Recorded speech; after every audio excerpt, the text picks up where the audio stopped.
समादरणीय भक्तवृन्द हार्दिक नमन, हार्दिक प्रणाम। सधैँ जस्तै आज पनि यहाँहरूका समक्षमा श्री स्वस्थानी व्रत कथाको यो नयाँ श्रृङ्खलालाई लिएर हामीहरू समुपस्थित भइसकेका छौँ। भक्तवृन्द, यहाँहरूका कुनै सल्लाह, सुझाव, जिज्ञासा तथा प्रतिक्रियाहरू छन् भने कृपया कमेन्ट बक्समा यहाँहरूले कमेन्ट गर्न सक्नुहुनेछ। त्यस्तै गरी यहाँहरूका कुनै सल्लाह, सुझाव, जिज्ञासाहरू छन् भने स्क्रिनमा देखाइएका नम्बरहरूमा पनि यहाँहरूले सम्पर्क गर्न सक्नुहुनेछ। त्यस्तै गरी स्क्रिनमा देखाइएका नम्बरहरू मार्फत यहाँहरू व्हाट्सएप तथा भाइबर मार्फत पनि हामीसँग जोडिन सक्नुहुनेछ। भक्तवृन्द, आउनुहोस् आजको कथालाई पनि प्रारम्भ गर्नुभन्दा पूर्व मङ्गलाचरण गरौँ, पुष्पाञ्जली गरौँ।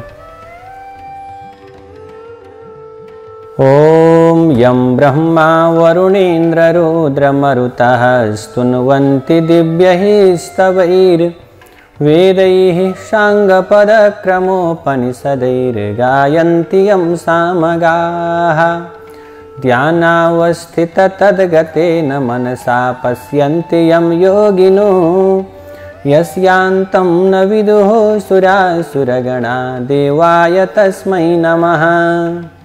श्रीमाच्चन्दनचर्चितोज्ज्वलवपुः शुक्लाम्बरा मल्लिका मालालङ्कृतकुण्डला प्रविलसन् मुक्तावली शोभिता सर्वज्ञाननिदानपुस्तकधरा रुद्राक्षमालाकरा वाग्देवी वदनाम्बुजे वसतु मे त्रैलोक्यमाता चिरम्।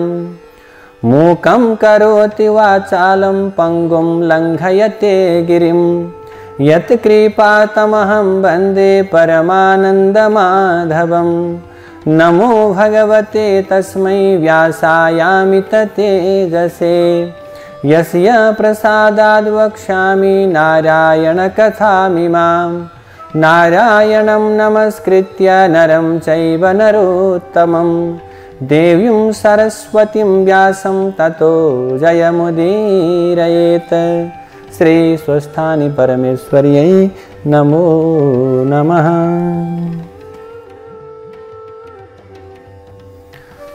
अथ त्रिंशोऽध्यायः।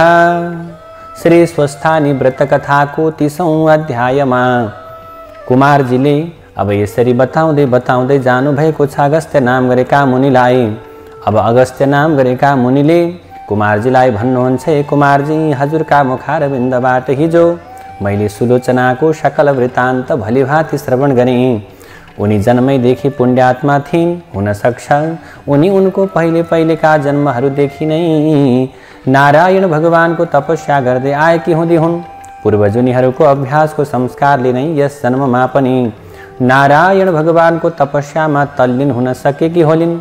किनकि ब्रह्माले शिव झैँ यसै जन्ममा मात्रै लाभ हुने अस्थायी वर नारायणले दिनुहुन्न। उहाँले त तपस्या पुरा भएपछि मात्रै काम पुर्याएर चिरस्थायी अविनाशी मुक्तिपद मात्रै वर दिनुहुन्छ। र उहाँको तपस्यामा लागेको व्यक्तिले त्यो तपस्या जन्म जन्मान्तरमा भए पनि पुरा गर्नै पर्छ। नगरेसम्म त्यो अधुरो तपस्या पुरा गराउनका लागि त्यस साधकलाई सांसारिक विषय वासनाबाट हटाई त्यसमा नअलमल्याइकन विरक्त्याउनका निम्ति विष्णुले सुलोचनालाई जस्तै परिस्थिति पारिदिनुहुन्छ रे। पूर्वजन्मका तपस्याका अभ्यासको लर्को त्यो तपस्या नटुङ्गेसम्म हरेक जन्ममा पछि लागिरहेको हुन्छ भन्ने कुरा शास्त्रहरूले कहेका छन्। सुलोचनाको पनि यस्तै परिस्थिति हुँदो हो र यस जन्ममा पुरा गरिन् होली। यसमा के आश्चर्य छ र भन्ने तर्क वितर्कले हिजो मलाई रातभरि पटक्क निन्द्रा नै परेन। म त छटपटाइरहेँ। तसर्थ पूर्व जन्महरूको धर्मको संस्कार पनि पटक्कै नरहेका यस जन्ममा पनि उग्र अत्यन्त निन्द्य पापै पाप मात्र गरेका भयङ्कर त्यस्ता पापी जन पनि उमेर ढल्केपछि बाँकी जीवनभर ती दुई प्रख्यात त्रिवेणी मध्ये कुनै एकमा रहेर नियमपूर्वक नित्य त्रिवेणी स्नान, मकर स्नान, स्वस्थानीको व्रत पूजा गर्ने जनहरू र ती उसका त्यस्ता उग्र पापहरूबाट छुटेका छन् कि छैनन् प्रभु? छुटेका छन् भने त्यस्तो घोर पापबाट को छुटेका छन्? अन्तमा ती कस्ता भएका छन्? कहाँ कहाँको वास पाएका छन्? आज मलाई यही कुरा सुन्ने प्रबल इच्छा जागेको छ। ती मध्ये एउटाको कथा आज सुनाउनुहोस् भनेर अगस्त्य नाम गरेका मुनिले बिन्ती गर्दा कुमारजीले आज्ञा गर्नुहुन्छ। हे अगस्त्य मुनि, सुलोचनाको त्यो अद्भुत दिव्य कथा तिमीले हिजो सुनिसक्यौ। अब म आज तिमीलाई काञ्चन मालिनी नामकी एउटी श्रेष्ठ अप्सराको अत्यन्त सुन्दर राम्रो कथा सुनाउँछु। सावधान भएर ध्यानपूर्वक सुन। यो चलिरहेको पद्मकल्पको 28औं चौघडी भन्दा 2 चौघडी पहिलेको त्रेतायुगमा गन्धर्व नगरमा जन्मिएकी अत्यन्तै राम्री काञ्चन मालिनी नामकी अप्सरा सूर्य चन्द्र पृथ्वी तीनै मकर राशिमा रहेकोले कुम्भयोग परेको माघ महिनाको माघे औँसीका दिनमा प्रयागमा गङ्गा यमुना सरस्वती मिलेको सङ्गमस्थल त्रिवेणीमा सचैल मकर स्नान गरेर त्यत्तिकै चिसै लुगाले आकाशमा उडेर कैलाशमा गइरहेकी थिए। अत्यन्त तेजस्विनी सुन जस्तो वर्ण भएकी, अत्यन्त सुन्दर पूर्ण चन्द्रमा जस्तो चहकिलो अनुहार भएकी, ठुला आँखा भएकी, लामा लामा केश, त्यस्तै गरेर अत्यन्त सुन्दर मसिनो सुनको धागोको जस्तै तारले बुनेको साडी र चौबन्दी चोलो लगाएकी अनि यस्तै गरेर अत्यन्त सुन्दर भएकी अत्यन्त राम्री उसलाई आकाशमा उडेर गइरहेकी देखेर तल हिमालयको कन्दरामा रहने पहाड जस्तै अग्लो कुरूप कुनै बुढो राक्षसले उनलाई देख्यो र उसले भन्यो, हे कमलका फूलको कोपिला जस्ता आँखा भएकी कल्याणी, तिमी को हौ? तिमी कहाँबाट आइरहेकी छौ? तिम्रा लुगा किन चिसै छन्? तिम्रो चुल्ठो किन भिजेकै छ? हे सुन्दरी, कहाँबाट आएकी हौ? तिमीमा यो उड्ने शक्ति कसरी भयो? अनि हे कल्याणी, कुन पुण्डले तिम्रो यो शरीर यस्तो प्रकारले तेजिलो भएको हो? यो यस्तो अत्यन्तै राम्रो मनोहर रूप तिम्रो कसरी भयो? हे सुलोचनी, राम्रा आँखा वाली, तिम्रो चिसो लुगाबाट मेरो टाउकोमा झरेको पानीको थोपाले हे बद्रे म सधैँ क्रूर रहने अत्यन्त रिसाउने मेरो यो प्रकारको स्वभाव भएको मन पनि एकाएक शान्त भयो। यो जलको छिटाको यस्तो महिमा के हो? यो कुरा मलाई बेली विस्तार लगाएर वर्णन गर, किनकि मलाई तिमी अत्यन्त सिलवती लागिरहेकी छौ। यसकारण तिम्रो आकृति गुणहीन हुन सक्दैन।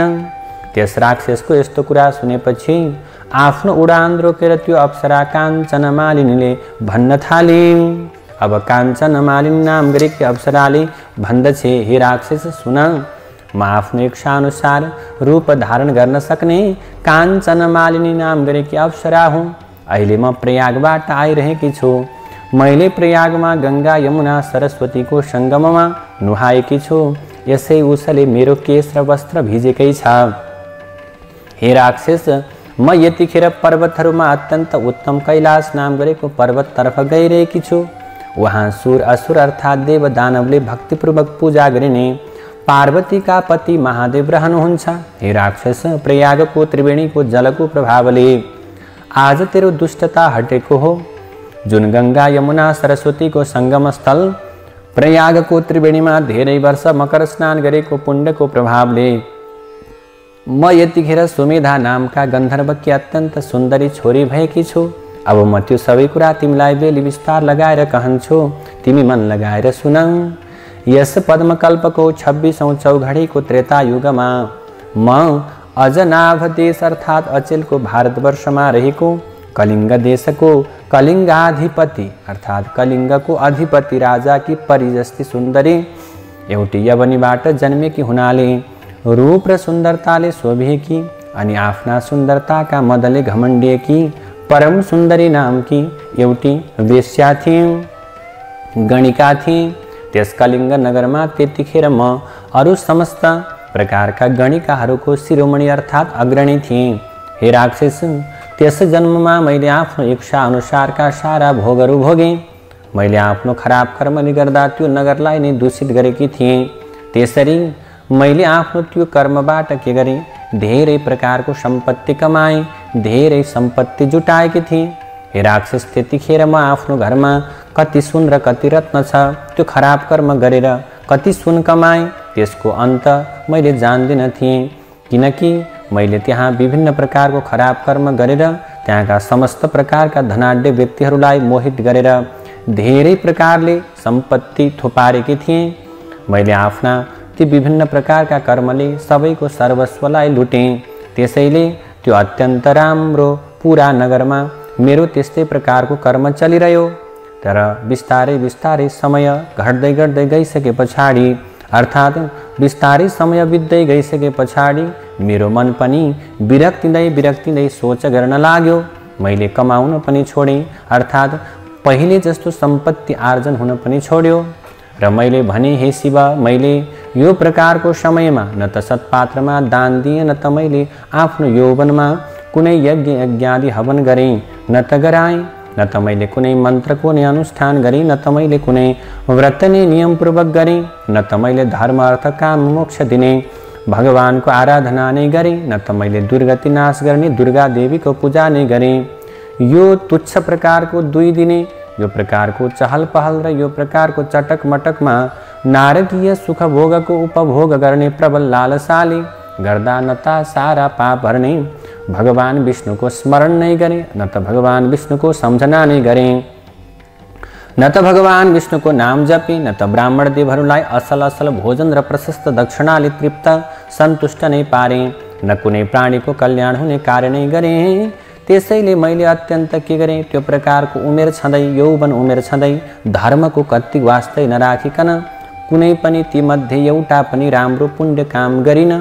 हे भद्र राक्षस, मैले त्यसरी धेरै पाप गरेँ र अन्तमा मैले के भयो त गालाका यी छालाहरू चाउरिन थाले पछाडि त्यस्तै गरेर शरीर वृद्ध हुन थालिसकेपछि शरीर कमजोर हुँदै जीर्ण हुँदै गइसके पछाडि बुढेसकाल लागेपछि ती प्रकारका पाप कर्मले मेरो मन अत्यन्त भतभती पोल्न थाल्यो। तब म असाध्यै पिरिएँ र अत्यन्त चिन्ताग्रस्त भएर कुनै विद्वान ब्राह्मणका शरणमा गएँ।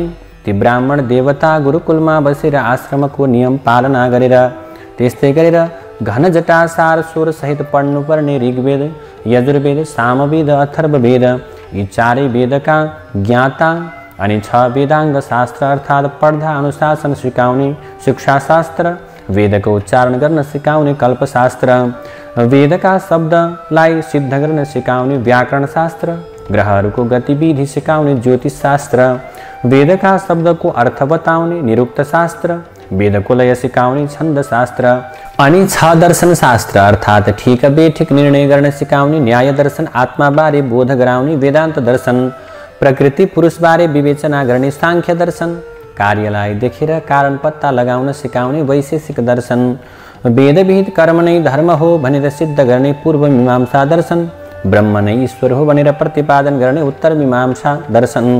यी 6 दर्शन र चित्तवृत्तिलाई रोकेर चित्तलाई एउटै वस्तुमा अड्याइराख्न सिकाउने योग दर्शनका 8 अङ्ग अर्थात् इन्द्रियका पछि मन नदौडाउनु नै यम, पवित्रतापूर्वक दैनिक सदाचारमा रहनु नै नियम, पद्मासन आदिमा बस्न सिक्नु नै आसन, श्वास प्रश्वास क्रिया गर्न सिक्नु नै प्राणायाम, इन्द्रियका वेगलाई रोक्नु नै प्रत्याहार, सूर्यको तेजमा मात्रै मनको एकाग्रता हुनु नै ध्यान, त्यस्तै गरेर सुनेको कुरा यथार्थ बुझ्नु नै धारणा, प्राणलाई ब्रह्माण्डमा पुर्याई उही राखी राखी भएको अविचल स्थिति नै समाधि।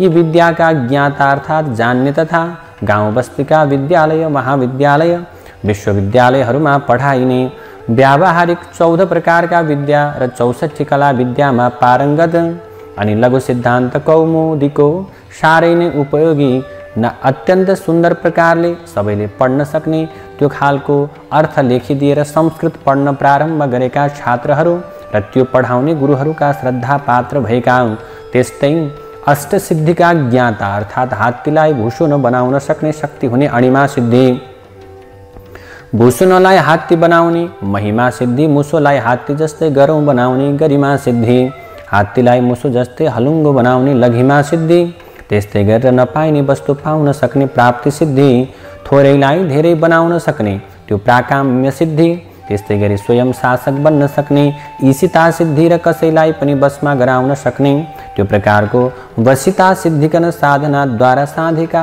सिद्ध अनि मन्त्रले फुकेको पानी आँखामा छ्यापिदिएर रत्नाकर कहिने समुद्रभित्र रहेको महापद्म, पद्म, शङ्ख, मकर, कच्छप, मुकुन्द, कुन्द, नील, खर्ब नामका नवविधि अर्थात् सम्पत्तिका भण्डार देखाइदिने तथा अत्यन्त शान्त स्वभावका अत्यन्तै शान्तिप्रिय एवं चित्तको स्थिरता, सम, इन्द्रियहरूको निरोध, दम, सत्यता, तप, शुद्धता, शौच, क्षमापन, शान्ति, मोहरहितता, आर्जव, बोधता, ज्ञान, विशेष बुद्धि, विज्ञान, ईश्वरमा अटल विश्वासता आस्तिक्य कृपापन दया सहृदयतापन दाक्षिण्य यी गुण भएका तथा अत्यन्त सन्तोषीहरूको उन्नति देखेर रमाउने, कसैलाई पनि उसको कल्याण हुने कुरा मात्र भन्ने, मान अपमानमा समान रहने, मानिसले आकाशमा उड्न सिक्यो, पानीमा यसरी दौडिन अर्थात् पानीमा बुड्न सिक्यो, भुइँमा गुड्न सिक्यो, तर मानिसको परस्परमा कस्तो सद्व्यवहार हुनुपर्छ भन्ने कुरा सिक्न सकेन भनेर सधैँ चिन्ता लिइरहने समाजको चिन्ता लिने।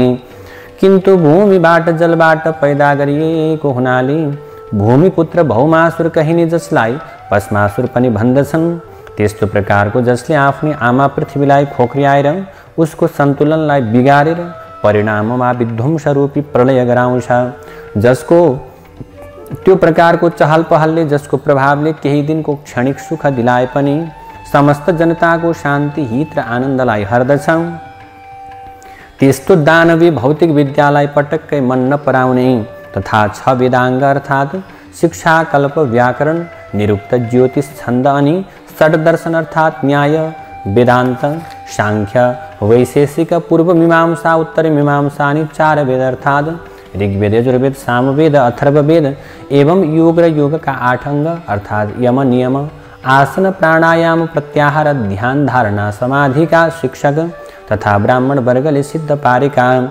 वेदका मन्त्रका प्रभावले मात्रै त्यो प्रकारले प्रभावित गर्न सकिने, अरू कुनै शक्तिले पनि नजितिने अजेय दानवहरू अनि र जलवा थलले सूर्यबाटै सङ्ग्रह गरेर आफूभित्र धारण गरेको बडवाग्ने नामको बिजुलीलाई प्रयोगमा ल्याएर कतिपय काममा जोताएर अर्थोपार्जन पैसा कमाउने तथा विध्वंसकारी बाटोमा लम्कने दानवी शक्तिकारहरूलाई र तिनका उत्पादित शक्तिलाई निरन्तर ध्रुवताराको दृष्टि परिरहने हुनाले आर्यावर्त कहिने आफ्नो पुण्यभूमि हिमालय र विन्ध्याचलको बीचको भूमिमा र त्यस भूमिमाथिको पुरै आकाशमा ढिम्कनै नदिने तथा आफ्ना पुर्खाले आफ्ना उत्तराधिकारी सन्तान ब्राह्मण वर्गलाई मात्र ती मन्त्र सिद्ध गर्ने शक्ति थाती छोडेर गएका वेदका मन्त्रहरूलाई सिद्ध पार्न आफ्ना शिष्यहरूलाई उक्साइरहने, शिष्यहरूलाई त्यो प्रकारले आज उत्प्रेरित गरिरहने अनि तिनको बुद्धि तिखार्नलाई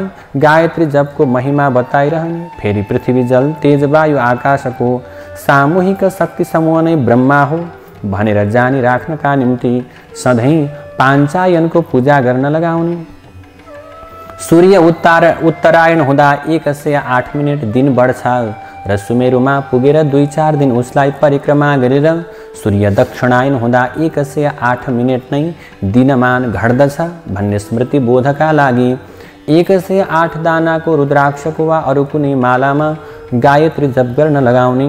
अनि मैले भनेको यी कुरा नमानेर सूर्य उदाउँदा भाग्ने, सूर्य अस्ताउँदा जाग्ने, अन्धकार झैँ जागेको दानवी विलासिताको चमकदमकमा लट्ठिएर वेद पढ्न एवं उसका मन्त्रलाई सिद्ध पार्न छाड्यौँ र उसको लर्को लायो भने कल्पान्तैसम्म ती दानवहरूको दास बनेर अनि सारा आर्यावर्तका जनतालाई पराधीन पारेर उनका अप्रत्यक्ष दास बनाएर ती दानवका डरले निरन्तर थरथर काम्दै उनका बसमा रहनु पर्ला भनेर बारम्बार सम्झाइरहने, बारम्बार सजग गराइरहने।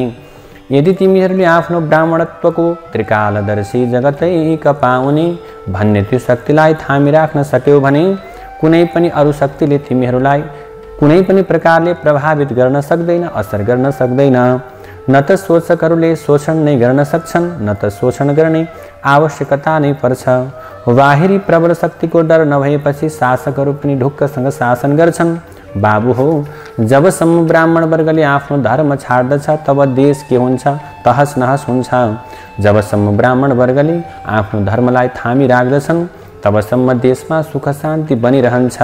अनि आफ्ना शिष्यहरूलाई सम्झाएर बुझाइरहने ती राजनीतिका अत्यन्त पारङ्गत विद्वान, धर्मशास्त्रका पनि विद्वान अनि तन्त्र मन्त्र जन्त्र त्यस्तै गरेर जादु झारफुक धामी झाँक्री ओखदी गर्नका निम्ति पनि आयुर्वेद उपचार गर्नका निम्ति पनि अत्यन्त निपुण अर्थात् गणेशजीको मन्त्र विधिपूर्वक जपेर सिद्ध पारे र सिद्धि प्राप्त गरेकाले सदा कल्याणकारी सकल भारतीय अध्यात्म विद्यामा धुरन्धर किन्तु प्रारम्भमा सुखकारी भए पनि परिणाममा जगत विध्वंसकारी विकसित भौतिक विज्ञानका कट्टर विरोधी तथा सधैँ जलथल नभमै शान्ति नै शान्ति चाहिने एकदेव उपाध्याय नाम गरेका ती नैष्ठिक ब्राह्मण त्यसै राज्यका राजा अर्थात् मेरै बाबुका राजगुरु थिए।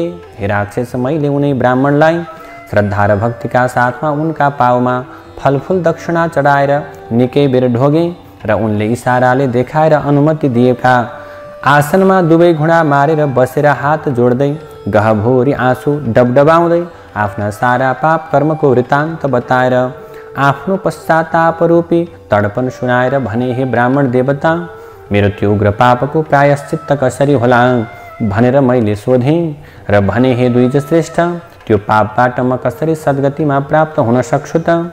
आफ्नै कुकर्मले पिरिएर तडपिरहेकी उदास मन भएकी बिचरी गहिरो पापरूपी त्यो प्रकारको खाडलमा म भासिएकी मलाई मेरो कपालमा समातेर यो भासबाट त्यो प्रकारको खाडलबाट बाहिर निकालिदिनुहोस्। हे ब्राह्मण श्रेष्ठ, दयाका दृष्टिले मेरा उपरमा करुणाका जल वर्षाउनुहोस्, किनकि सज्जनमा त सबैजना कृपालु नै हुन्छन्, किन्तु साधुहरू असज्जनमा पनि कृपालु हुन्छन्। मेरो यस्तो विनम्र प्रकारको प्रार्थनालाई सुनेर ती दयालु ब्राह्मणले मेरा उपरमा कृपा गर्नुभयो र सबै धर्मले भरिएको तथा मलाई अत्यन्त प्रसन्न पार्ने यस्तो प्रकारको कुरा भन्नुभयो। हे सुन्दरी, तिम्रा सबै निषिद्ध घृणित आचरणहरूलाई म भलीभाँति जान्दछु। मैले भनेको यो कुरा झट्टै छिट्टै गर। अब तुरुन्तै तिमी प्रजापति ब्रह्माको क्षेत्र प्रयागमा जाऊ। वहाँ गएर त्यहीँ रहेर सधैँ गङ्गा यमुना सरस्वती नदीको सङ्गम त्रिवेणीमा नुहाउने गर।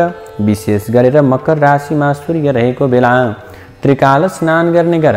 त्यसै स्नानको पुण्य फलले तिम्रो सबै प्रकारको पाप नाश हुनेछ, किनकि जसले तिम्रो पाप नाश होस् त्यस्तो प्रकारको अर्को उपाय मैले देख्दिनँ। तीर्थमा गर्ने गरेको स्नानलाई ऋषिहरूले ठुलो प्रायश्चित्त भनेर बताएका छन्, किन्तु हे सुन्दरी, तीर्थस्थलमा मनले पनि अशुभ कर्मलाई त्यागिदिनुपर्छ। हे सुमुखी, नित्यको प्रयाग स्नानले पाप खारिएर शुद्ध पवित्र भएकी तिमी मरेपछि पक्कै नै स्वर्ग जानेछौ। प्रयागराजको सङ्गमको स्नान मात्रैले पनि मनुष्यहरूलाई स्वर्ग प्राप्त हुन्छ, यसमा कुनै पनि प्रकारको संशय छैन।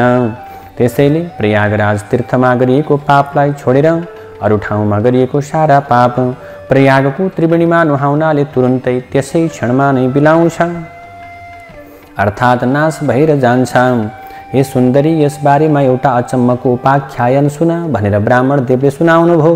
उहिले कुनै समयमा गौतम मुनिकी पत्नीलाई देखेर अत्यन्त कामासक्त त्यो प्रकारको शत्रुको वशमा परेर इन्द्रले गौतमकै रूपलाई धारण गरेर खराब कर्म गर्यो।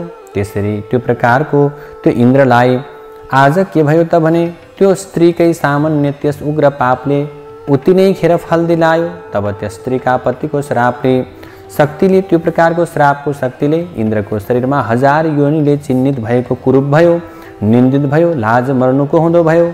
तब शिर निउराएर देवराज इन्द्र त्यहाँबाट निस्किए अनि चारैतिर तिरस्कृत निन्दित उनले आफूले गरेको त्यो घृणित कर्मलाई निन्दा गर्न थाले र मेरु पर्वतको टाकुरोमा त्यो प्रकारले रहेको 100 योजन अर्थात् 400 कोष फराकिलो पानीले टम्म भरिएको राता चुच्चा हुने सेता न सेता ठुला ठुला राजहाँसहरूले शोभिएको कर्याङकुरुङका लामले तोरणिएको रङ्गबिरङ्गका कमलका फुलहरू फक्रिएको विशाल तलाउको हिमजलमा उम्रिएको कमलको कोपिलामा लुकेर बसे।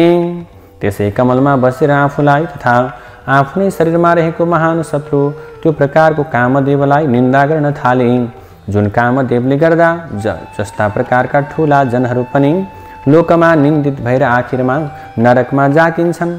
त्यसरी त्यो कामचेष्टाले उत्पन्न भएको त्यो पाप वासना जो छ सो आयुकृति यस धर्म तथा धैर्यलाई सत्यानाश गरिदिन्छ। अनेक आपत्तिहरूको निश्चित प्रकारको स्थान भएको त्यो दुराचारी प्रकारको त्यो वासनालाई धिक्कार छ। आफ्नै देहमा रहेको कहिले बसमा नरहने, कहिले सन्तुष्ट नहुने त्यो प्रकारको स्वभावलाई पनि धिक्कार छ। त्यसैले यस्ता प्रकारले कमलरूपी सदन यानी घरमा लुकेर बसेका इन्द्रले सोचिरहेका बेलामा उता स्वर्गमा इन्द्र नभएर स्वर्गको शोभा नै रहेन र त्यसपछि गन्धर्व सहित लोकपाल सहित किन्नरहरू सहित देवताहरू सची इन्द्राणीका साथमा आएर सबैले देवगुरु बृहस्पतिलाई सोद्धछन्, हे भगवान, हामीहरू देवताका राजा इन्द्रका बारेमा पटक्कै केही जान्दैनौँ। उहाँ कहाँ रहनुभएको छ, कहाँ जानुभयो? अब हामीहरू आफ्ना राजालाई कहाँ खोजौँ? जसरी घरमा सुपुत्र नभई धनधान्य र गुणैगुणले भरिएको पनि कुलको शोभा हुँदैन, त्यसै गरी देवगणका साथमा इन्द्र नभइकन स्वर्ग शोभिएको छैन। हे गुरु, जे गर्दा स्वर्गलोकको शोभा बढ्छ, चाँडै नै त्यस्तो उपाय गरिदिई बक्सियोस्। हे गुरु, स्वर्गलाई शोभाले युक्त स्वामी भएको पारी बक्सियोस्। यो काममा ढिलो गर्नु योग्य छैन भन्ने तिनीहरूको कुरालाई सुनेर गुरु बृहस्पतिले उनीहरूलाई भन्नुभयो, आफूले गरेका अपराधको लाजले लज्जित भएर इन्द्र जहाँ बसेका छन्, म त्यो कुरा राम्रोसँग जान्दछु।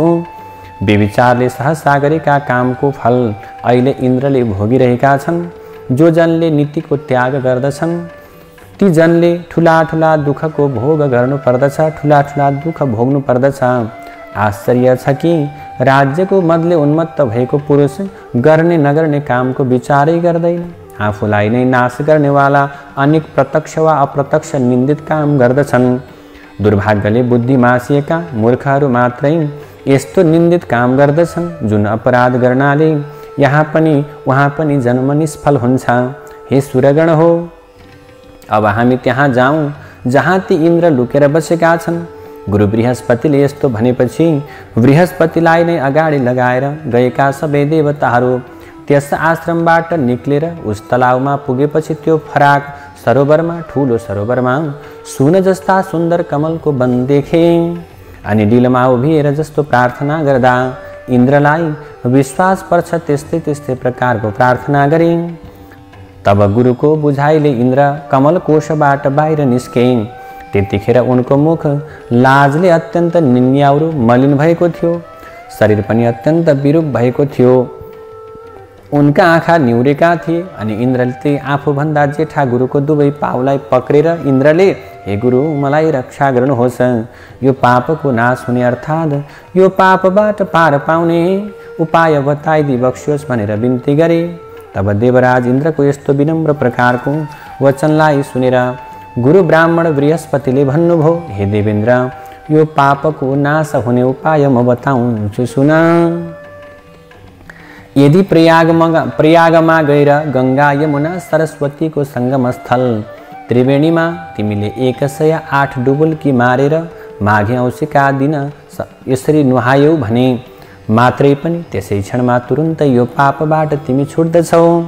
हे देवराज, हिँड, तिम्रा साथैमा सबै वहाँ जाउँ भन्ने आफ्ना गुरुको आज्ञा सुनेपछि आफ्ना गुरु र आएका देवगणका साथै इन्द्र आकाश मार्गले माघे औँसीका दिन प्रयागमा पुगे अनि गंगा यमुना सरस्वतीको संगम स्थल त्रिवेणीमा 108 डुबुल्की लगाएर नुहाए।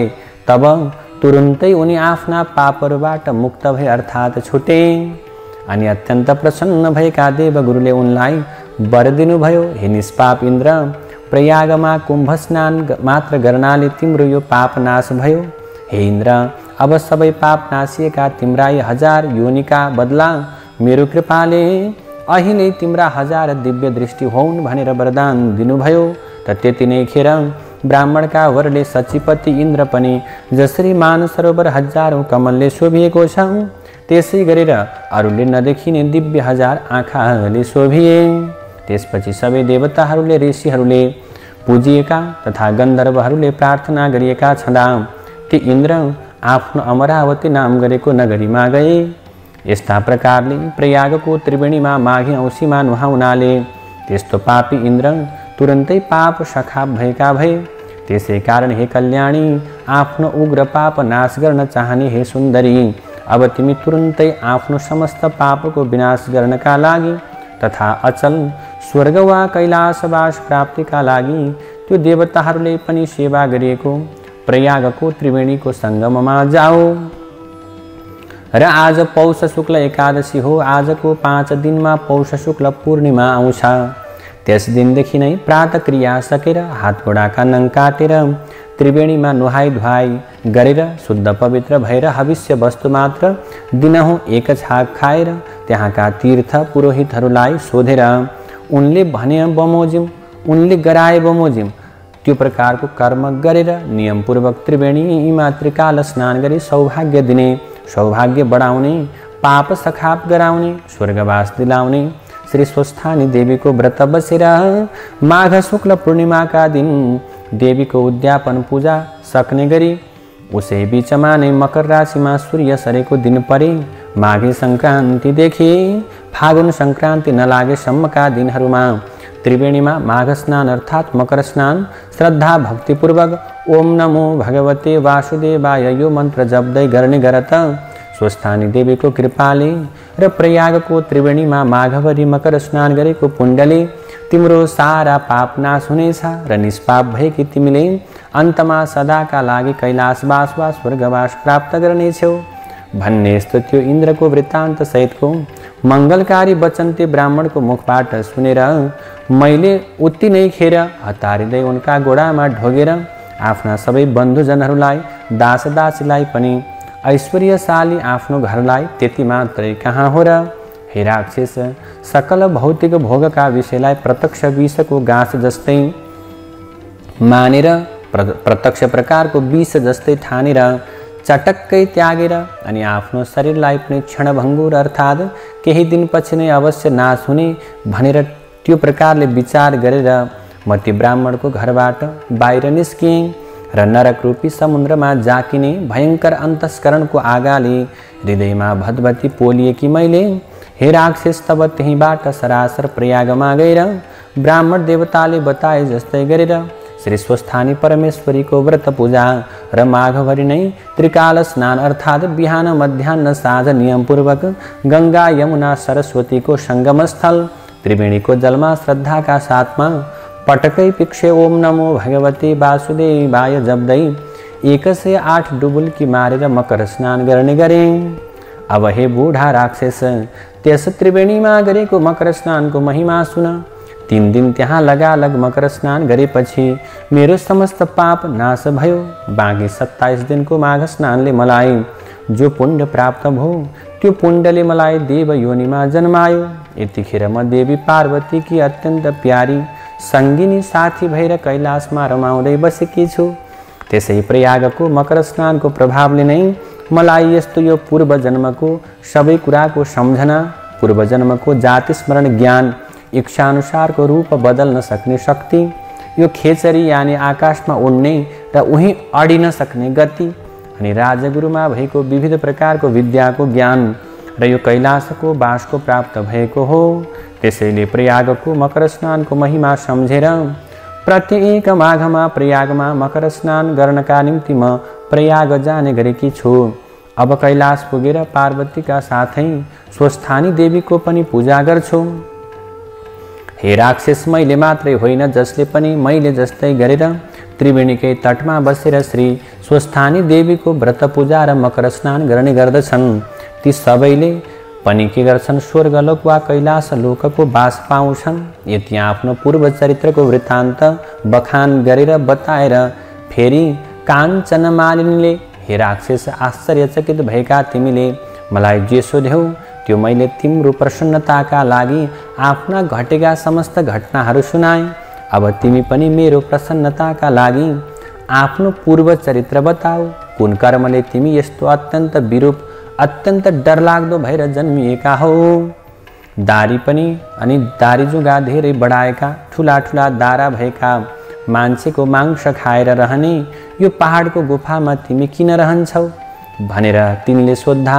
तब त्यो राक्षसले भन्न थाल्यो, सज्जन जनप्रिय वस्तु दिन्छन् र गुह्य कुरो लिन्छन् अर्थात् गोप्य कुरा लिन्छन्, प्रेमपूर्वक बोल्छन् र सोद्धछन् पनि।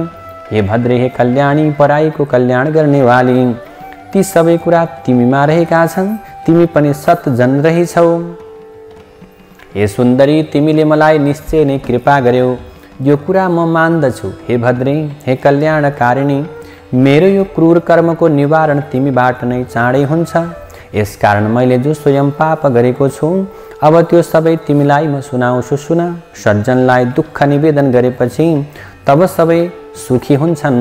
हे सुन्दरी, अब मेरो वृत्तान्त ध्यानपूर्वक सुन। पहिलेको जन्ममा म काशीमा वेदका धेरै ऋचाहरू जान्ने, वेद विद्यामा अत्यन्त पारङ्गत श्रेष्ठ ब्राह्मण थिए।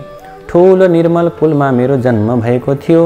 हे सुन्दरी, त्यतिखेर मैले दुराचारी राजाहरूले, शूद्रहरूले अनि खराब प्रकारका व्यक्तिहरूले गरेको डरलाग्दा निन्दित दानका वस्तुहरू पनि अनि वैश्यहरूले गरेका डरलाग्दा निन्दित दानका वस्तुहरू पनि काशीमा बसेर दान लिए। प्राय गरेर धेरैपल्ट धेरै नै निषेध गरिएका घृणित दान पनि लिए अनि चाण्डालहरूले गरेको कुत्सित प्रकारको दान पनि मैले लिनका निम्ति पछाडि सरिन अर्थात् लिए। यहाँसम्म कि किसानहरूले बजारमा किन्नै पर्ने तर पसलेले 100 मा किनेको वस्तुलाई करैकरको भारी बोकाएर 300 मा किसानलाई बेच्ने अनि किसानले उब्जाएको खाद्यान्न वा खाद्य वस्तु किन्दा चाहिँ सुख्ती घट्ती ढुलाई कोढी कुसिद नगर प्रवेश कर घटाएर 100 को त्यो प्रकारको सामग्रीलाई 60 मा किनेर समस्त किसानलाई अत्यन्त प्रकारले आज उनीहरूमाथि अत्यन्त ज्यादती गरेर उत्तम खेती, मध्यम व्यापार, अधम चाकरी भन्ने बृहस्पतिको नीतिलाई उल्टो गराएर उत्तम चाकरी, मध्यम व्यापार, अधम खेती बनाउने शुक्राचार्यको त्यो प्रकारको नीतिलाई अँगालेर किसानहरूलाई आज अत्यन्त खराब प्रकारको कर्म गर्ने अर्थात् किसानहरूलाई अत्यन्त घाटा हुने, किसानहरूलाई मार पर्ने अनि साधु सज्जनहरूलाई सताउने तत्कालीन प्रकारका हुल्लहडबाज त्यस्तै गरी हुल्याहरूको पार्टीवादी सरकारको पार्टी शासकले धाक देखाउन गरिएको त्यो किसान शोषिएको पापले मुछिएको द्रव्यदान लिन पनि पछि परिन र दान लिएर पनि फुर्किन छोडिन तथा अरू पनि म लोभीले त्यहाँ कति हो कति अनेक पाप गरेँ। जहाँ मैले जो नगरेको पाप कर्म छ त्यो छैन होला। हे सुन्दरी, मैले त्यस पुण्य क्षेत्रमा गरेका अरू पनि पाप कर्म सुन। त्यस अभिमुक्त वाराणसी अर्थात् वरुणा र असी नदीको बीचको क्षेत्रमा गरिएको एक रत्ती पनि जो पाप छ त्यो पाप त सुमेरु पर्वत समान ठुलो हुन्छ। मैले उस जन्ममा कति पनि धर्मको सञ्चय गरिन अनि तब त्यसरी त्यहाँ धेरै समय बितेपछि म उही नै मरे, मेरो उही मृत्यु भयो। अभिमुक्त वाराणसीको प्रभावले म नरकमा गइन। अभिमुक्त क्षेत्रमा मरेको कोही पनि पापी नरकमा जाँदैन, किन्तु अभिमुक्त क्षेत्रमा गरिएको कुनै पनि पाप वज्र समान दृढ रही ननासिने प्रकारको हुन्छ। त्यसै वज्रलेप पापको प्रभावले हिमालय पर्वतमा भयानक अतिशय दुष्ट पापी राक्षस भएर मेरो जन्म भएको हो। योभन्दा पहिले 2 पल्ट गिद्ध, 3 पटक वाघ, 2 पल्ट सर्प, 1 पल्ट लाटुको शिरो भएर जन्मिएको थिएँ। त्यसपछि 9औं पल्ट सुँगुर पनि भएँ। त्यसैले मेरो यो राक्षसको जन्म 10वां जन्म हो। नाना प्रकारका ती योनिमा जन्मदै मेरा हजारौं वर्ष बितिसके। त्यसैले हे भद्रे, हे कल्याणकारिणी, यो दुःख समुद्रबाट मेरो उद्धार हुने उपाय छैन हे शुभ्रो। त्यसैले यहाँ वरिपरि 3 योजना अर्थात् 12 कोशसम्मको भूमि मैले जन्तुहीन बनाइसकेको छु। त्यसैले मैले धेरै नै निरपराधी जीवहरूको पनि नाश गरेको छु। त्यस दुष्ट कर्मले अर्थात् त्यो प्रकारको दुष्कर्मले, त्यो दुष्ट कर्मले मेरो मन निरन्तर जलिरहन्छ। तिम्रो यो दर्शन रूपी अमृतले सेचिएको मेरो मन अहिले एकदमै शीतल भएको छ, शान्त भएको छ। तीर्थहरूको शुभ फल त कुनै समयमा गएर फल्छ, तर सज्जनको समागम अर्थात् भेट त तुरुन्तै फल्दछ, तुरुन्तै फलदायी हुन्छ। यसै उसले बुद्धिमानहरू सत्सङ्गतिको प्रशंसा गर्दछन्। मेरो मनमा भएको यो सबै आफ्नो दुःख मैले तिमीलाई बताएँ। हे शुभ्रो, यस्तो कोही बिरला कोटि नै सज्जन होला, अर्थात् त्यस्तो बिरलै सज्जन होला जसलाई अरूको दुःख सुनेर आफ्नो अन्तरात्मा खिन्न नहोस्। यस बारेमा उचित कुरा तिमी अब आफै स्वयं जान्दछौ। त्यसै कारण अब यसभन्दा परतिर म केही पनि भन्दिन। म हर हमेशा यो दुःख सागरबाट कसरी पार पाउन सक्छु भन्ने कुरा सोचिरहन्छु। सज्जनहरूको समागम सबैको उपकार गर्ने प्रकारको हुन्छ। के क्षीर समुद्र केवल हाँसलाई मात्र दुध दिन्छ र के बकुल्लालाई दिँदैन र? तब कुमारजीले भन्नुभयो, हे अगस्त्य मुनि, त्यो राक्षसको त्यस्तो वचनलाई सुनेर दयाले हृदय पग्लिएकी काञ्चन मालिनीले धर्मदानमा मते गरेर अर्थात् धर्म दिने विचारले भन्दछिन्, हे राक्षस, तिमीलाई म अवश्य उद्धार गर्नेछु। अहिले तिमी सोच नगर, तिम्रो राक्षसत्वबाट छुटकाराका लागि म प्रयत्न गर्नेछु। यस्तो दृढ प्रकारको प्रतिज्ञा गरेर उसले भन्न थाली, मैले वर्षेनी विधिपूर्वक धेरै माघ स्नान र श्री स्वस्थानीको व्रत पूजा गरेकी छु। हे भद्र राक्षस, यो सबै मैले गङ्गा यमुना सरस्वतीको सङ्गम ब्रह्म क्षेत्रमा मकर स्नान र कैलाशमै श्रद्धापूर्वक श्री स्वस्थानीको पूजा जो गर्ने गरेकी छु, त्यसको त्यो पुण्य सङ्ख्या र ती दुवै सत्कर्मका धर्मको म वर्णन गर्दछु। जस्तै विद्वान जनहरूले धर्मको आचरण गुप्त राख्नु भनेर भनेका छन्, वेद जान्ने मुनिहरू दुःखीलाई दान दिने कामको प्रशंसा गर्दछन्। हे भद्र भलादमी, समुद्रमा वर्षने मेघको के फल हुन्छ र? हे राक्षस, मैले स्वयं त्यस पुण्यको फल अनुभव गरिसकेकी छु। हे मित्र, तुरन्तै तिम्रो पाप विनाश गर्नका लागि मैले अब के गर्छु, मेरो त्यो पुण्यबाट केही पुण्य तिमीलाई दिन्छु तिम्रो उद्धारका लागि भनेर अनि आफ्नो चिसो लुगा निचोरेर तब त्यो जल आफ्नो पसरमा हातमा मुठीमा लिएर उसले त्यो बुढो राक्षसलाई आफूले गरेका 3वटा माघ महिनाको पुण्य त्यहाँ प्रदान गरी, हे अगस्त्य मुनि, श्री स्वस्थानीको पुण्य मिसिएको त्यसको त्यो माघ स्नानको धर्मबाट पैदा भएको त्यस पुण्यको प्रभाव सुनाव। त्यो पुण्य पाएर उसै बेला उसले राक्षसी शरीरलाई त्याग गर्यो र सूर्य जस्तो तेजिलो देवताको आकारको भयो अनि हर्षले उसका आँखाहरू खुल्न थाले। हर्षले उसका आँखाबाट आँसु बग्न थाले। देवताहरूले ल्याएको विमानमा तत्कालै ऊ आरोहण गर्यो, चढ्यो। त्यतिखेर आकाशमा स्थित विमानमा उसको तेज चम्कियो। तब आफ्ना प्रभाले आफ्नो कान्तिले दसैँ दिशालाई प्रकाशमान पार्दै दिव्य देह धारण गरेको त्यो राक्षसले तब मानौ दोस्रो सूर्य समानको शोभा पायो। त्यसपछि उसले त्यो सज्जन काञ्चन मालिनीलाई प्रशंसा गर्दो भयो र भन्यो, हे भद्रे, हे कल्याणी, कर्मको फल दिनेवाला जो भगवान ईश्वर छन् त्यो सबै कुरा हो उनले जान्दछन्। जहाँ जुन पापले मेरो उद्धार हुनै सक्दैनथ्यो ती सबै पापबाट तिमीले मेरो निस्तार गरिदियो, मेरो उद्धार गरिदियो। हे देवी, अब पनि कृपापूर्वक मेरा उपर प्रसन्न हुनुहोस्, दया गर्नुहोस् र साराका सारा नीति नै नीतिले भरिएको त्यो प्रकारको कल्याणकारी शिक्षा मलाई दिनुहोस्। त्यो तिम्रो सबै शिक्षा निश्चय नै धर्मको आचरण गराउनेवाला हुनुपर्छ, जुन कर्म गर्नाले फेरि म पाप गर्ने पापी नरहँ, अर्थात् पाप गर्ने पापी नहुँ। त्यो त्यस्तो नीति सुनेपछि तिम्रो आज्ञा पाएर अनि मात्र म सुरलोक जान्छु। हे अगस्त्य मुनि, त्यो राक्षसले भनेको प्रिय धर्ममय करुणामय यस्तो वचनलाई सुनेर अत्यन्तै प्रीतिपूर्वक त्यो काञ्चन मालिनी उसलाई धर्मनीति सुनाउन थाली। हे दिव्य देहमा परिवर्तन भएका राक्षस, अब तिमी हमेशा धर्मको सेवन गर, प्राणी हिंसा त्याग, महात्माहरूको सेवा गर, कामदेव रूप प्रबल शत्रुलाई जित, अर्काको दोष गुणको चर्चा पटक्कै गर्न छाडेर सधैँ साँचो बोल्ने गर, हरिको या हरको हर दिन पूजा गर्ने गर।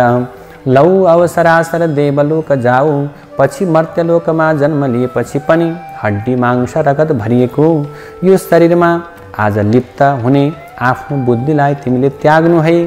त्यो शरीरमा लिप्त नहुनु, हमेशै पारिवारिक प्रकारको कर्ममा माया ममतामा मात्रै नलागेर रात दिन यो संसारलाई क्षणभङ्गुर ठान, इच्छा शक्ति प्राप्त गराउन सक्ने योगमा श्रद्धा बढाएर त्यसैमा मात्रै तनमन लगाएर वैराग्य अर्थात् निष्प्रिय भावमा रमाउने हो। अनि मैले यो धर्मको मार्ग तिम्रो प्रीतिले भनेकी हौ।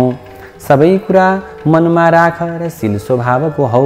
राक्षसी शरीरलाई त्यागेर देवताको रूपलाई धारण गरेर अत्यन्त चम्किलो भएर विमानमा बसेका तिमी अब झट्टै सुखपूर्वक सरासर स्वर्गमा जाऊ। यस्तो धर्मनीति सुनिसकेर तब सन्तुष्ट देखिएको त्यो राक्षसले बोल्दछ, नित्य तिमी प्रसन्नतापूर्वक अर्थात् आनन्दतापूर्वक रहे, तिम्रो सधैँ कल्याण होस्, जय होस्। हे वरवर्णिनी सुन्दरी, चन्द्र सूर्य रहेसम्म तिमी कैलाशमा नै महादेव शिवका नजिकमा रमाइरहनु। अनि पार्वती जी का साथमा तिम्रो सदा अटुट प्रेम रहोस्। हे माता, हजुर सदा धर्ममा श्रद्धावाली, तपस्यामा निष्ठावाली हुनुहोस्। शरीरमा लोभ र ममत्व तिम्रो नरहोस्। दुखीहरूको र दुःखलाई सधैँ हेर्ने विचार्ने गरी बक्सियोस्। यस्तो भनेर यति भनेर अनि ती सज्जन काञ्चन मालिनीलाई ढोगेर त्यतिखेर देवता जस्तै सुन्दर भएको त्यो राक्षस धेरै गन्धर्वहरूले प्रार्थना गरिँदै सरासर स्वर्ग जाँदो भयो। तब त्यतिखेर त्यहाँ अक्षुदमा स्वस्थानीको नित्य पूजा गर्न आएका देवकन्याहरूले त्यो तमासा देखेर, त्यो दृश्य देखेर, त्यो आश्चर्यजनक प्रकारको अवस्थालाई देखेर हर्षले गदगद भएका छँदा त्यहाँ आएर त्यस काञ्चन मालिनीको शिरमा फुलको वृष्टि वर्षाए। त्यसपछि उसलाई अङ्कमाल गरेर ती कन्याहरूले, हे भद्रे, तिमीले त्यो राक्षसलाई विचित्र तरिकाले पापबाट छुटायो भन्ने प्रिय भन्दा पनि प्रिय वचन बोल्दा भए त्यो दुष्टका भयले कोही पनि यस जङ्गलमा पस्न सक्दैनथ्यो। अब हामी निर्भय भएर अत्यन्त आज नडराइकन यो जङ्गलमा सुखपूर्वक डुलफिर गर्छौँ भन्दै ती देवकन्याहरू आफ्नो नित्य पूजा सिद्ध्याउन अक्षोदतिर लागे। हे अगस्त्य मुनि, तिनीहरूको त्यो कुरालाई, त्यस्तो प्रकारको कुरालाई सुनेर काञ्चन मालिनी अत्यन्त खुसी भई। तब त्यो सती काञ्चन मालिनी उसै दानले कृतार्थ हुँदै भैर स्वस्थानी परमेश्वरीको नित्य पूजा गर्नका निम्ति ऊ कैलाशतिर उडी। उड्दा हुँदै गन्धर्व कन्या त्यो श्रेष्ठ काञ्चन मालिनी परि त्यस राक्षसलाई के भयो त भने उसको त्यो राक्षस योनिबाट छुटाएर त्यो सुन्दरी, त्यो प्रकारको त्यो काञ्चन मालिनी तुरुन्तै आकाश मार्गले उडेर कैलाश जाँदा आफूले गरेको परोपकारले गर्दा अत्यन्त प्रसन्न भई।